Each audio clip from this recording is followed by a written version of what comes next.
Vítajte, je ďalší víkend a to znamená, že je tu ďalšie video.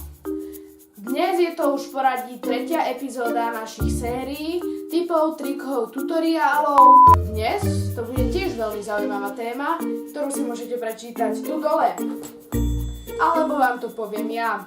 Dnes necháme zabrznúť čas a všetky objekty v ňom, ktoré sa hýbali a boli vo vzduchu, necháme zamrznúť. Ale máme viacero spôsobov. Dnes si predstavíme ten najzaujímavejší. Nie tento. Toto je už veľmi zastaralý spôsob, pri ktorom nemôžeme hýbať kamerou. Ale my si dnes predstavíme spôsob, pri ktorom kamerou budeme hýbať. Tak sa pozrime na výsledok.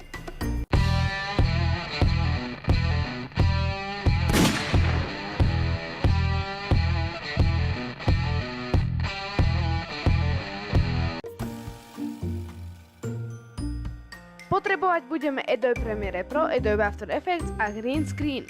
Celý efekt spočíva v tom, že keď budeme filmovať predmet, musíme pohybovať kamerou rovnako ako vo videu s osobou. Stačí nám aj karimátka alebo chytrá aplikácia do tabletu Green Screen.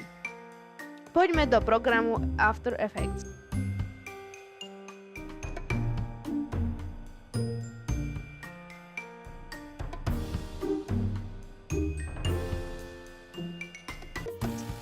Zvolíme masku a začneme hrubo označovať plochu okolo predmetu. Nesmieme zabudnúť zapnúť animovanie, teda aby sa maska hýbala. Začneme animovať masku. Potom to uložíme a otvoríme v Premiere Pro.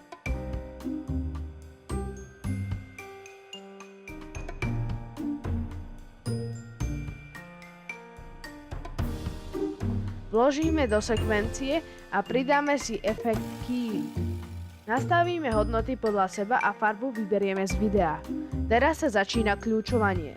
Môžeme vložiť aj viacero efektov kľúčovania. Ak sa nám to nedarí, zapneme animáciu a môžeme diamantíkmi nastavovať hodnoty podľa času. Pôjde to tak ako v After Effecte, z jednej pozície do druhej. Nakoniec môžeme vyladiť farbu. Teraz sme si predstavili jeden spôsob a tu je druhý. Znovu nastavíme animáciu a animujeme po viacerých snímkach. Pomôcť nám môže aj možnosť invert. Doladíme to a pridáme do Premiere Pro. Ak je zlý pohyb, môžeme upraviť rýchlosť. Nakoniec to všetko zosynchronizujeme a vznikne toto.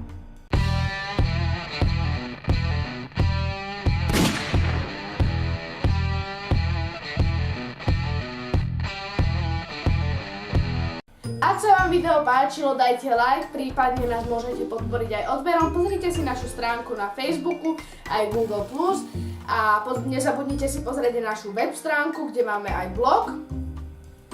A píšte hlavne do komentárov, čo by ste chceli v ďalších videách a dúfam, že sa vidíme v ďalšom videu.